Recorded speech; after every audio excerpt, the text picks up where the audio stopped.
ಎಚ್ಚರದಲ್ಲಿರುವ ಧರ್ಮಭೂತ ಜ್ಞಾನಗಳು ಬೇರೆ ಬೇರೆ ಎಂದು ಇಟ್ಟುಕೊಳ್ಳುವುದರಿಂದಲೇ ಸುಷುಪ್ತಿಯಲ್ಲಿ ಅವು ಏನಾಗಿರುವವೆಂಬ ಪ್ರಶ್ನೆಯು ಎದ್ದುಕೊಳ್ಳುವುದು. ಎಚ್ಚರದಲ್ಲಿ ನಮಗೆ ಧರ್ಮಭೂತವಾದ ಜ್ಞಾನವೊಂದು ಇದೆಯೆಂದು ಒಪ್ಪಿಕೊಂಡರೂ ಅದರ ಹುಟ್ಟು ಹೊಂದುಗಳನ್ನು ಅರಿಯುವುದಕ್ಕೆ ನಮ್ಮ ಸ್ವರೂಪವಾದ ಜ್ಞಾನವು ಬೇಕೇ ಆಗುತ್ತದೆ. ಈ ಸ್ವರೂಪವು ನಿದ್ರೆಯಲ್ಲಿಯೂ ಇದ್ದುಕೊಂಡೇ ಇರುವುದರಿಂದಲೂ ಮಿಕ್ಕ ಜ್ಞಾನಗಳು ಎಚ್ಚರ ಕನಸುಗಳಲ್ಲಿ ಕಂಡುಕೊಂಡರೂ ಆಯಾ ಅವಸ್ಥೆಗೆ ಕಟ್ಟು ಬಿದ್ದಿರುವುದರಿಂದಲೂ ಸ್ವರೂಪ ಜ್ಞಾನವೇ ಧರ್ಮಭೂತ ಜ್ಞಾನಗಳ ಮತ್ತು ಅವುಗಳ ವಿಷಯಗಳ ತಿರುಳು ಎಂದು ಸಿದ್ಧವಾಗುತ್ತದೆ. ಹೇಗೆಂದರೆ ಪರಮಾರ್ಥವು ಯಾವಾಗಲೂ ಇದ್ದುಕೊಂಡೇ ಇರಬೇಕಾದ್ದರಿಂದ ನಿದ್ರೆಯು ಅಥವಾ ಶುದ್ಧ ಚೈತನ್ಯವೆಂಬ ನಮ್ಮ ಸ್ವರೂಪ ಜ್ಞಾನವು ಪರಮಾರ್ಥದ ತಿರುಳಾಗುವುದು. ಈ ಶುದ್ಧ ಚೈತನ್ಯವೆಂಬ ನಮ್ಮ ಸ್ವರೂಪ ಜ್ಞಾನವೇ ಪರಮಾರ್ಥವೆಂದಾಗುತ್ತದೆ. ಈ ಶುದ್ಧ ಚೈತನ್ಯವು ಎಚ್ಚರ ಕನಸುಗಳಲ್ಲಿರುವ ಸಾಕ್ಷಿ ಬಿಡಿ ಅರಿವುಗಳು, ಅವುಗಳ ವಿಷಯಗಳು, ಕರಣಗಳು ಇಷ್ಟಕ್ಕೂ ಸಮನೆಂದಾಗುವುದು. ಆದರೆ ಆಗಲೂ ಸಾಕ್ಷಿಯು ಸ್ವರೂಪ ಜ್ಞಾನವೇ ಆಗಿ ಆ ರೂಪದಿಂದಲೇ ಇರುವುದರಿಂದ ಬಿಡಿ ಅರಿವುಗಳು, ವಿಷಯಗಳು, ಕರಣಗಳು ತಮ್ಮ ತಮ್ಮ ರೂಪದಿಂದ ಬೆಲೆಯಲ್ಲಿ ಸೊನ್ನೆಯೆಂದಾಗುವುದು. ಎಂದರೆ ಸ್ವರೂಪ ಜ್ಞಾನಕ್ಕಿಂತ ಅವು ಬೇರೆಯಾಗಿ ಇಲ್ಲವೆಂದೇ ಆಗುವುದು.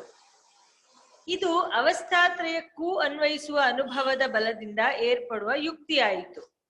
ಆದರೆ ಎಚ್ಚರವೊಂದನ್ನೇ ತೆಗೆದುಕೊಂಡು ಅಲ್ಲಿ ಆಗುವ ಅನುಭವವನ್ನವಲಂಬಿಸಿ ವಿಚಾರ ಮಾಡಿದರೆ ತಾನೇ ಸ್ವರೂಪ ಜ್ಞಾನಕ್ಕಿಂತ ಬೇರೆಯಾಗಿ ಅಲ್ಲಿ ಧರ್ಮಭೂತ ಜ್ಞಾನವೆಂಬುದೊಂದು ಇದೆ ಎಂದು ಸಿದ್ಧವಾಗುತ್ತದೆಯೇ? ಇದನ್ನು ನಾವು ವಿಚಾರ ಮಾಡತಕ್ಕದ್ದು ಯುಕ್ತ. ಜ್ಞಾನದಲ್ಲಿ ಹೀಗೆ ಇಬ್ಬಾಗವನ್ನು ಮಾಡುವುದಕ್ಕೆ ಅಲ್ಲಿ ಯಾವ ಆಧಾರವೂ ಇರುವಂತೆ ತೋರುವುದಿಲ್ಲ. ಹೇಗೆಂದರೆ ಜ್ಞಾನವು ಹುಟ್ಟಿತು ಹೋಯಿತು ಎಂದು ನಾವು ಹೇಳುವೆಳೆಗಳಲ್ಲಿ ಹುಟ್ಟಿದ್ದು ಹೋದದ್ದು ಏನು? ಜ್ಞಾನವೇ ಹುಟ್ಟು ಹೋಯಿತೆ.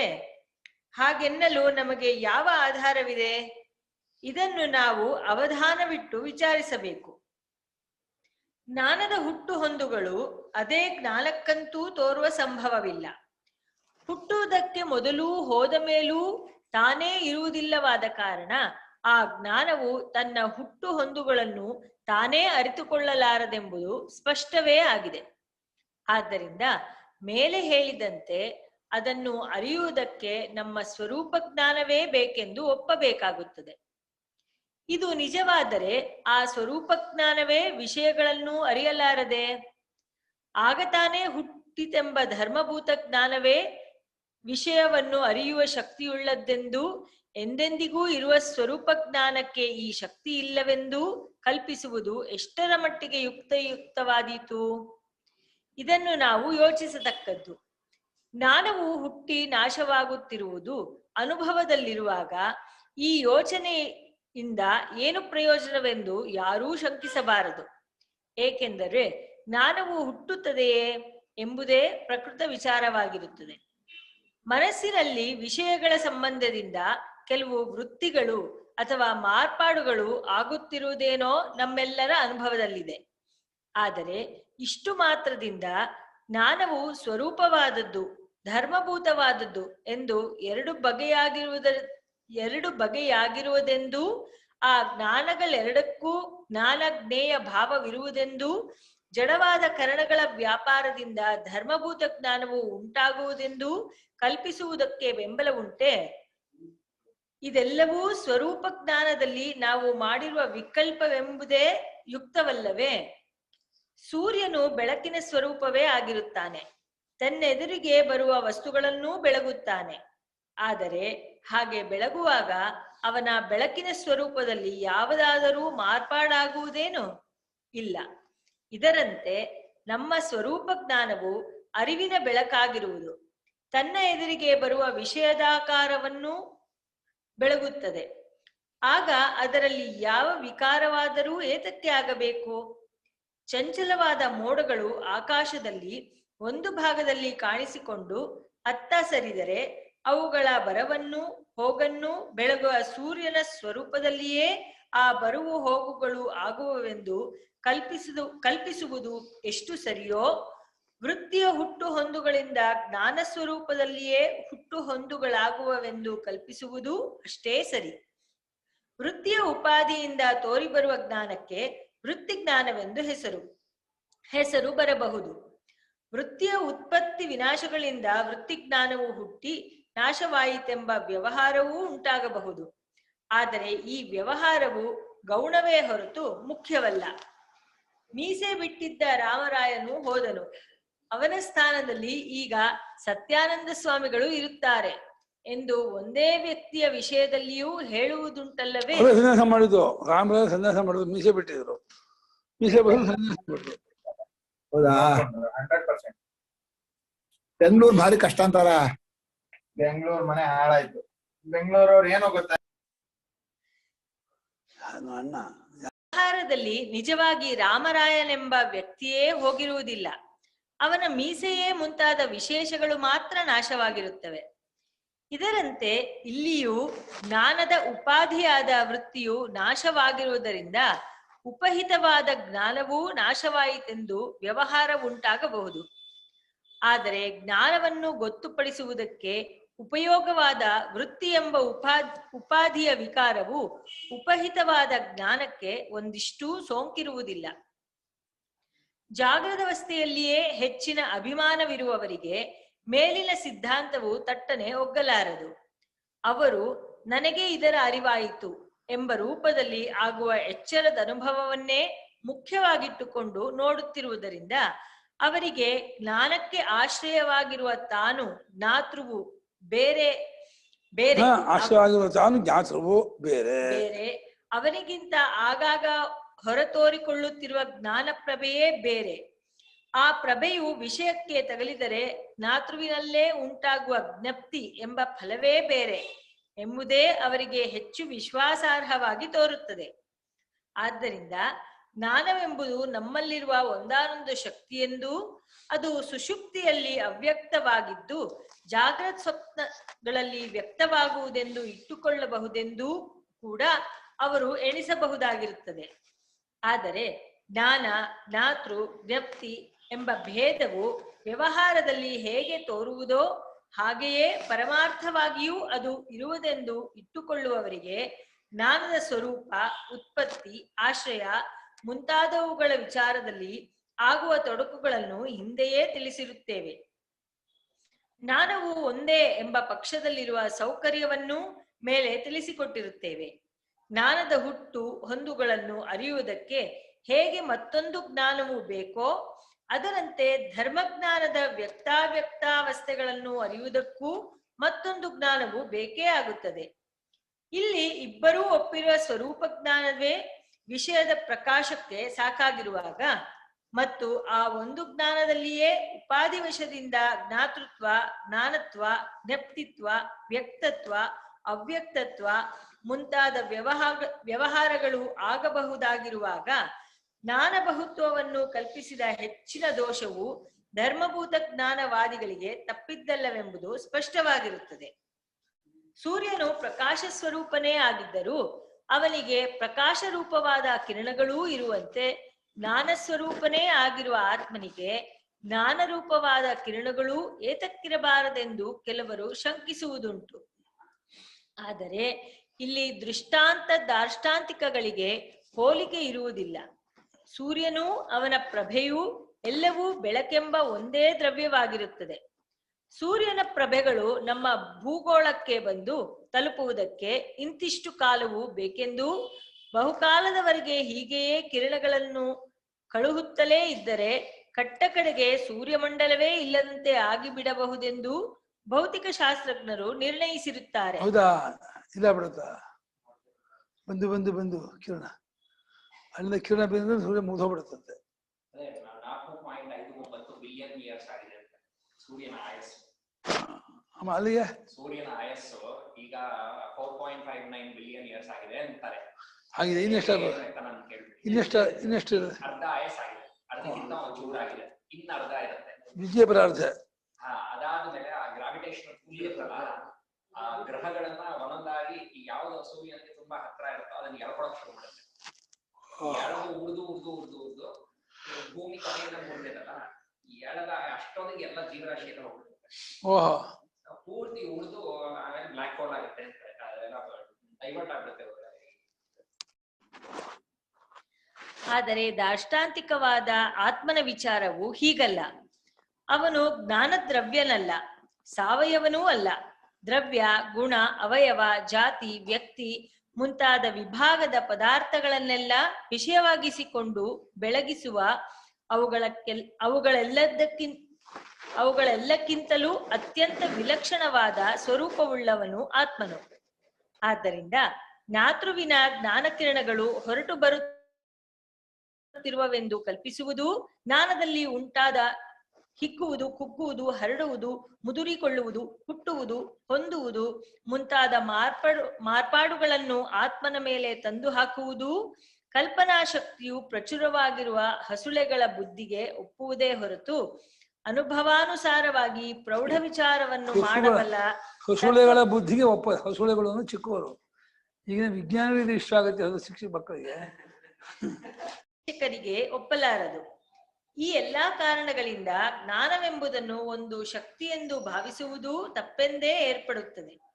ಆದ್ದರಿಂದ ಜ್ಞಾನದಲ್ಲಿ ಬಹುತ್ವವಿಲ್ಲವೆಂಬುದು ತನಿನಿದ್ರೆಯಲ್ಲಿರುವ ರೂಪಜ್ಞಾನಕ್ಕೂ ಎಚ್ಚರದಲ್ಲಿ ತೋರುವವೆಂದು ನಾವು ಊಹಿಸುವ ಧರ್ಮಭೂತ ಜ್ಞಾನಗಳಿಗೂ ತಮ್ಮ ಪರಮಾರ್ಥ ರೂಪದಲ್ಲಿ ಯಾವ ಹೆಚ್ಚು ಕಡಿಮೆಯೂ ಇಲ್ಲವೆಂಬುದು ನಿರ್ವಿವಾದವಾಯಿತು.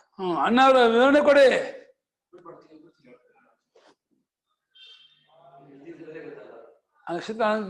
ಇಲ್ವಾ ರೂಪಭೇದಗಳು. ಆತ್ಮನು ಚಿನ್ಮಾತ್ರನೆಂಬುದು ಜ್ಞಾನತ್ರಯವಾದಕ್ಕೆ ವಿರುದ್ಧವಲ್ಲ. ಆತ್ಮನ ಅರಿವೇ ಪ್ರಪಂಚದಲ್ಲಿರುವ ಎಲ್ಲಾ ಅರಿವು ಎಂಬ ವಾದವು ಅರಿವಿನಲ್ಲಿ 3 ಅಂತಸ್ತುಗಳು ಇರುವವೆಂದು ಹೇಳಿದ್ದಕ್ಕೆ ವಿರುದ್ಧವಲ್ಲವೇ ಎಂಬ ಶಂಕೆಗೂ ಈಗ ಉತ್ತರವು ದೊರೆತಂತಾಯಿತು. ಏಕೆಂದರೆ ಆತ್ಮನೂ ಎಚ್ಚರ ಕನಸುಗಳೆಂಬ ಅವಸ್ಥೆಗಳು ಬೇರೆ ಬೇರೆಯಲ್ಲ. ಆತ್ಮನೇ ಈ ಅವಸ್ಥೆಗಳು, ಈ ಅವಸ್ಥೆಗಳಲ್ಲಿರುವ ಅರಿವುಗಳು, ವಿಷಯಗಳು, ಕರಣಗಳು, ಈ ಅವಸ್ಥಾದಿ ವಿಭಾಗವನ್ನು ತಿಳಿದುಕೊಡುವ ಬುದ್ಧಿಯೂ ಆಗಿರುತ್ತಾನೆ. ಆದ್ದರಿಂದ ಬರಿಯ ಅರಿವೇ 3 ಅಂತಸ್ತುಗಳ ಅರಿವಾಗಿ ತೋರುತ್ತಿರುವುದು. ಆತ್ಮನ ಅರಿವು ಪಾರಮಾರ್ಥಿಕ, ಅವಸ್ಥೆಗಳ ಅರಿವು ವ್ಯಾವಹಾರಿಕ, ಭ್ರಾಂತಿಗಳು ಪ್ರಾತಿಭಾಸಿಕ ಎಂಬುದೆಲ್ಲವೂ ಬರಿ ಅರಿವನ್ನು ಎಚ್ಚರದ ದೃಷ್ಟಿಯಿಂದ ನೋಡುವವರಿಗಾಗಿ ಏರ್ಪಟ್ಟ ವಿಂಗಡವು. ನಿಜವಾಗಿ ಎಲ್ಲವೂ ಬರಿಯ ಅರಿವೇ. ಈ ಬಗ್ಗೆ ಹಿಂದೆ ಇರವಿನ ವಿಷಯದಲ್ಲಿ ಹೇಳಿರುವುದನ್ನು ಮತ್ತೊಮ್ಮೆ ವಾಚಕರು ಮನಸ್ಸಿಗೆ ತಂದುಕೊಳ್ಳಬೇಕು. ಬರಿ ಅರಿವು ಒಂದೇ ಎಂಬ ಸಿದ್ಧಾಂತಕ್ಕೆ ಎಚ್ಚರದ ತರ್ಕವು ಬಾಧಕವಾಗಲಾರದು. ಹಾಗಾದರೆ ಒಂದೇ ಅರಿವು ಬರಿಯ ಅರಿವಾಗಿಯೂ ಇದೆ, ಎಚ್ಚರ ಕನಸುಗಳ ಅರಿವಿನ ರೂಪವನ್ನೂ ತಳೆಯುತ್ತದೆ ಎಂದು ಹೇಳುವುದು ಹೇಗೆ ಸರಿಯಾದೀತು? ಇದಲ್ಲದೆ ಈ 2 ಬಗೆಯ ಅರಿವುಗಳಿಗೆ ಎಷ್ಟೊಂದು ಭೇದವಿದೆ ನೋಡಿರಿ. ನಿದ್ರೆಯಲ್ಲಿರುವ ಅರಿವು ಒಂದೇ ಬಗ್ಗೆ, ಅದರಲ್ಲಿ ಯಾವ ಏರುಪೇರೂ ಇಲ್ಲ. ಅದರಲ್ಲಿ ಹುಟ್ಟು ಹೊಂದುಗಳಿಲ್ಲ, ಬಹುತ್ವವಿಲ್ಲ, ಭೇದವಿಲ್ಲ, ಧರ್ಮಧರ್ಮಿ ಭಾವವಿಲ್ಲ, ಬಾಧ್ಯ ಬಾಧಕ ಭಾವವಿಲ್ಲ. ಎಚ್ಚರ ಕನಸುಗಳ ಅರಿವಿನಲ್ಲಿ ಇದೆಲ್ಲವೂ ಇದೆ. ಎಚ್ಚರದ ತಿಳುವಳಿಕೆಯು ಬೆಳೆಯುತ್ತಲೇ ಇರುತ್ತದೆ. ಒಬ್ಬೊಬ್ಬರಲ್ಲಿ ಒಂದೊಂದು ಪರಿಣಾಮದಿಂದಿರುತ್ತದೆ. ಒಂದೊಂದು ಜನಾಂಗದ ಪರಿಮಾಣ ಬೇಕಲ್ವಾ? ಒಬ್ಬೊಬ್ಬರು ಒಂದೊಂದು ಪರಿಮಾಣ ಮಾಡ್ಕೊಂಡು ಒಬ್ಬರು ಒಂದೊಂದು ಅಳತೆಯಲ್ಲಿರುತ್ತೆ ಅಂತ. ಒಂದು ಜನಾಂಗದಲ್ಲಿ ಒಂದೊಂದು ಅಂತಸ್ತಿನಲ್ಲಿರುತ್ತದೆ. ಇಂತಹ ವಿಲಕ್ಷಣವಾದ 2 ರೂಪಗಳು ಒಂದೇ ಅರಿವಿಗೆ ಹೇಗಾದವು? ಈ ಆಕ್ಷೇಪಕ್ಕೂ ನಾವು ಹಿಂದೆ ಇರುವಿನ ವಿಷಯದಲ್ಲಿ ಹೇಳಿರುವ ಉತ್ತರವನ್ನೇ ಮತ್ತೆ ಜಪಿಸಬೇಕು. ಇಲ್ಲಿ ತಂದಿರುವ ಆಕ್ಷೇಪಕ್ಕೆಲ್ಲ ಎಚ್ಚರದ ದೃಷ್ಟಿಯ ತರ್ಕವೇ ಮೂಲವಾಗಿರುತ್ತದೆ.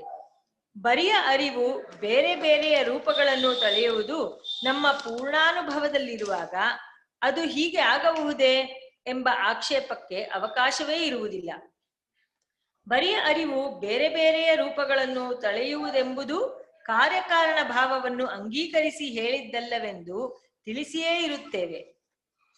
ಅರಿವಿನ ವಿವರ್ತವೇ ಎಚ್ಚರ ಕನಸುಗಳು ಮತ್ತು ಅವುಗಳಲ್ಲಿರುವ ಅರಿವುಗಳು. ಹೀಗೆ ಅರಿವೇ ಎಲ್ಲಾ ರೂಪದಿಂದಲೂ ವಿವರ್ತವಾಗುವುದೆಂಬುದರಿಂದ ಅರಿವಿಗೆ ಯಾವ ಕಳಂಕವೂ ತಟ್ಟುವುದಿಲ್ಲ. ಕಣ್ಣು, ಕಿವಿ, ಮೂಗು, ಚರ್ಮ, ನಾಲಿಗೆ ಎಂಬ ಸ್ಥಾನಗಳಲ್ಲಿ ಕಾಣಿಸಿಕೊಳ್ಳುವುದೆಲ್ಲವೂ ಹೃದಯವೇ, ಮನಸ್ಸೇ. ಮನಸ್ಸಿನ ವೃತ್ತಿಗಳ ಉಪಾಧಿಗಳಿಂದ ತೋರಿಕೊಳ್ಳುವ ವಿಷಯಗಳೆಂಬ ಅರಿವು ಸಂಜ್ಞಾನ. ನಾನು ಸ್ವತಂತ್ರನೆಂಬ ಅಭಿಮಾನದರಿವು ಆಜ್ಞಾನ. ಆಜ್ಞಾನ. ಸಂಜ್ಞಾನಂ ಆಜ್ಞಾನಂ ಪ್ರಜ್ಞಾನಂ ವಿಜ್ಞಾನಂ ಮೇಧಾ ಮನೀಷಾ ಜ್ಯೋತಿರ್ಧಿ ಸಂಕಲ್ಪ ಕತುರಸ ಕಾಮ ಪುರುಷ ಎಲ್ಲ ಐತೆ ಇದ್ದು. ಅರಿವು ವಿಜ್ಞಾನ, ಚೆನ್ನಾಗಿ ಅರಿಯುವಿಕೆ ಪ್ರಜ್ಞಾನ, ಗ್ರಂಥವನ್ನು ನೆನಪಿನಲ್ಲಿಟ್ಟುಕೊಳ್ಳುವ ಅರಿವು ಮೇಧಾ, ಇಂದ್ರಿಯಗಳ ಮೂಲಕ ವಿಷಯಗಳನ್ನು ಅರಿಯುವುದು ದೃಷ್ಟಿ, ಶರೀರೇಂದ್ರಿಯಗಳನ್ನು ಕುಸಿಯದಂತೆ ಇಟ್ಟುಕೊಂಡಿರುವ ಅರಿವು ಧೃತಿ, ವಿಚಾರ ರೂಪವಾದ ಅರಿವು ಮತಿ, ವಿಚಾರವನ್ನು ಮಾಡುವ ಕರ್ತೃತ್ವದ ಅರಿವು ಮನೀಷಾ, ವ್ಯಥೆಯನ್ನನುಭವಿಸುವ ಅರಿವು ಜ್ಯೂತಿ, ನೆನಪೆಂಬ ಅರಿವು ಸ್ಮೃತಿ, ಇದು ಬಿಳುಪು ಇದು ಕಪ್ಪು ಎಂದು ಬಿಡಿಸಿ ತಿಳಿದುಕೊಳ್ಳುವ ಅರಿವು ಸಂಕಲ್ಪ, ನಿಶ್ಚಯವನ್ನು ಮಾಡುವ ಅರಿವು ಕ್ರತು, ಬದುಕಿರುವುದಕ್ಕೆ ಮಾಡುವ ಕೃತಿಗಳಲ್ಲಿ ತೋರಿಕೊಳ್ಳುವ ಅರಿವು ಅಸು, ಬಯಕೆ ಕಾಮ, ಬೆರೆಯುವುದು ವಶ. ಇವೆಲ್ಲವೂ ಬರೀ ಅರಿವಿನ ಹೆಸರುಗಳೇ. ಹೆಚ್ಚೇಕೆ ಬ್ರಹ್ಮ, ಇಂದ್ರ, ಪ್ರಜಾಪತಿ, ದೇವತೆಗಳು, ಪಂಚಭೂತಗಳು, ಚರಾಚರ ಪ್ರಾಣಿಗಳು ಎಲ್ಲವೂ ಈ ಬರಿಯ ಅರಿವೇ. ಶರೀರ, ಇಂದ್ರಿಯ, ಮನಸ್ಸು, ಬುದ್ಧಿ, ಅಹಂಕಾರ ಮುಂತಾಗಿ ಎಷ್ಟು ಬಗೆ ಬಗೆಯ ಉಪಾಧಿಗಳಿಂದ ತೋರಿಕೊಂಡರೂ ಅದು ಒಂದೇ ಅಖಂಡವಾಗಿರುತ್ತದೆ. ಉಪಾಧಿ, ಉಪಹಿತ ಎಂಬ ವಿಭಾಗವೂ ಕೂಡ ಅದೇ ಬರಿಯ ಅರಿವಾಗಿರುತ್ತದೆ. ಎಲ್ಲವೂ ನಿತ್ಯ ನಿರ್ಭಾಗವಾದ, ನಿರ್ಭೇದವಾದ, ನಿರ್ವಿಷಯವಾದ ಶುದ್ಧ ಚೈತನ್ಯವೇ ಹೊರತು ಮತ್ತೇನೂ ಇಲ್ಲವೇ ಇಲ್ಲ. ನೋಡ್ಬೋದು, ಇನ್ನೊಂದ 5 ನಿಮಿಷ ಇದೆ. ಸಮ್ಯಜ್ಞಾನ ಮಿಥ್ಯಾಜ್ಞಾನ ವಿಭಾಗ. ಚಿನ್ಮಾತ್ರವಾದದ ಮೇಲೆ ಎಚ್ಚರದ ದೃಷ್ಟಿಯಿಂದ ಹಾಕುವ ಆಕ್ಷೇಪಗಳ ಜಳ್ಳುತನ. ಈಗ ಮತ್ತೊಂದು ಆಕ್ಷೇಪವನ್ನು ನಾವು ಎದುರಿಸಬೇಕಾಗಿರುತ್ತದೆ. ಎಲ್ಲವೂ ಬರಿಯ ಅರಿವೇ ಆದರೆ ಇರವು, ಅರಿವು ಎಂಬ ವಿಭಾಗವು ಹೇಗಾಯಿತು? ಅರಿಯುವ ಸಾಕ್ಷಿ, ಅರಿಯಲ್ಪಡುವ ಅವಸ್ಥೆ ಎಂಬ ವಿಭಾಗವನ್ನಿಟ್ಟುಕೊಂಡೇ ಅಲ್ಲವೇ ನೀವು ವಿಚಾರವನ್ನು ಸಾಗಿಸುತ್ತಿರುವುದು? ಮೊದಲನೇದಾಗಿ ಈ ವಿಭಾಗವಾದರೂ ಆದದ್ದು ಹೇಗೆ? ಬರಿಯ ಅರಿವಿನಿಂದ ಎಚ್ಚರ, ಕನಸು ಎಂಬ 2 ವಿಲಕ್ಷಣವಾದ ಅವಸ್ಥೆಗಳ ಅರಿವುಗಳು ಹೇಗೆ ಒಡೆದುಕೊಂಡವು? ಎಚ್ಚರದರಿವಿಗೂ ಕನಸಿನ ಅರಿವಿಗೂ ಯಾವ ಭೇದವೂ ಇಲ್ಲವೆಂದು ನೀವು ಹೇಳುತ್ತಿದ್ದರೂ ಎಚ್ಚರದರಿವು ಸರಿಯಾದದ್ದು, ಕನಸೆಂಬುದು ಬರಿಯ ಭ್ರಾಂತಿಯು ಎಂದೇ ಏತಕ್ಕೆ ಜನಕ್ಕೆ ತೋರುತ್ತಿದೆ? ಎಚ್ಚರದಲ್ಲಿ ದ್ರವ್ಯ ಗುಣಾದಿಗಳ ಜ್ಞಾನಗಳು ಬೇರೆ ಬೇರೆಯಾಗಿಯೇ ಕಾಣುವುದಲ್ಲದೆ ಅವುಗಳ ಅರಿವುಗಳಲ್ಲಿ ಕೆಲವು ಸರಿಯೆಂದು ಕೆಲವು ತಪ್ಪೆಂದು ಕಾಣುವುದೇಕೆ? ಎಚ್ಚರದ ಅರಿವು ನಮಗೆ ಪ್ರಪಂಚವು ನಿಯಮಬದ್ಧವಾಗಿಯೇ ಇದೆ ಎಂದು ಹೇಳುತ್ತಿರುತ್ತದೆ. ಆದರೆ ಕನಸಿನ ಅರಿವು ಹಾಗಿರುವುದಿಲ್ಲ. ಇದು ಅಲ್ಲದೆ ಕನಸಿನಲ್ಲಿ ನಮಗೆ ವ್ಯವಸ್ಥಿತವಾದ ಅರಿವು ಉಂಟಾಗುವುದಕ್ಕಿಂತಲೂ ಹೆಚ್ಚಾಗಿ ಕಲ್ಪನಾಶಕ್ತಿಯೇ ಎದ್ದು ಕುಣಿದಾಡುತ್ತಿರುವುದೆಂದು ಹೇಳಬಹುದಾಗಿದೆ. ಹೀಗೆ ಅರಿವು ಇರುವುಗಳ ವಿಂಗಡ, ಅವಸ್ಥೆ ಮತ್ತು ಅವುಗಳ ಅರಿವಿನ ವಿಂಗಡ, ಬಗೆ ಬಗೆಯ ವಿಷಯಗಳ ಅರಿವುಗಳ ವಿಂಗಡ, ಸರಿಯಾದ ಮತ್ತು ತಪ್ಪಾದ ಅರಿವಿನ ವಿಂಗಡ ಇವೆಲ್ಲವೂ ಅನುಭವದಲ್ಲಿದ್ದರೂ ಅವನ್ನು ಅಲ್ಲಗಳೆಯುವುದು ಯುಕ್ತವೇ? ಇಲ್ಲಿ ಹಾಕಿರುವ ಬಗೆಯ ಆಕ್ಷೇಪವನ್ನೇ ನಾವು ಹಿಂದೆ ಇರವಿನ ವಿಷಯದಲ್ಲೂ ಹಾಕಿಕೊಂಡು ಸಮಾಧಾನವನ್ನು ಸವಿಸ್ತಾರವಾಗಿ ಹೇಳಿರುತ್ತೇವಾದ್ದರಿಂದ ನಿಜವಾಗಿ ಈ ಆಕ್ಷೇಪಕ್ಕೆ ಮತ್ತೊಂದು ಸಲ ಪರಿಹಾರವನ್ನು ಹೇಳಬೇಕಾದದ್ದೇ ಇರಲಿಲ್ಲ. ಆದರೂ ಅರಿವಿನ ದೃಷ್ಟಿಯಿಂದ ಹೇಳಬೇಕಾದ ಕೆಲವು ಹೆಚ್ಚಿನ ವಿವರಗಳನ್ನು ಸೇರಿಸುವುದಕ್ಕೆಂದು ಈ ಆಕ್ಷೇಪಗಳನ್ನು ಮತ್ತೊಮ್ಮೆ ಇಲ್ಲಿ ಹಾಕಿಕೊಂಡಿರುತ್ತೇವೆ. ಬರೀ ಅರಿವು ಒಂದಲ್ಲ, ಅನೇಕವೂ ಅಲ್ಲ, ಅದರಲ್ಲಿ ಸಂಖ್ಯೆಯೇ ಇಲ್ಲ. ಆದ್ದರಿಂದ ಅದರ ದೃಷ್ಟಿಯಿಂದ ಅವಸ್ಥೆಗಳಾಗಲಿ ತೋರುವ ಅರಿವುಗಳಾಗಲಿ ಅದಕ್ಕೆ ಎರಡನೆಯವೆನಿಸುವುದೇ ಇಲ್ಲ. ಅವಸ್ಥೆಗಳ ಅರಿವುಗಳು 3 ಅವುಗಳಲ್ಲಿ ವಿಭಕ್ತವಾದ ಅರಿವುಗಳು ತೋರಿಕೊಳ್ಳುವವೆಂಬುದು ಆ ದೃಷ್ಟಿಯಿಂದಲೇ ಸರಿಯಲ್ಲವೇ ಅಲ್ಲ. ಆ ದೃಷ್ಟಿಯಿಂದ ಸರಿಯಲ್ಲವೇ ಅಲ್ಲ. ಹೀಗೆಲ್ಲ ನಾವು ಭೇದ ಬುದ್ಧಿಯನ್ನು ಮಾಡಿಕೊಂಡಿರುವುದಕ್ಕೆ ಎಚ್ಚರದ ಬುದ್ಧಿಯನ್ನು ಅನುಸರಿಸಿರುವುದೇ ಕಾರಣವಾಗಿರುತ್ತದೆ ಎಂಬುದು ಇಲ್ಲಿ ಮುಖ್ಯವಾಗಿ ನೆನಪಿಡಬೇಕಾದದ್ದು. ಸಾಕು 21.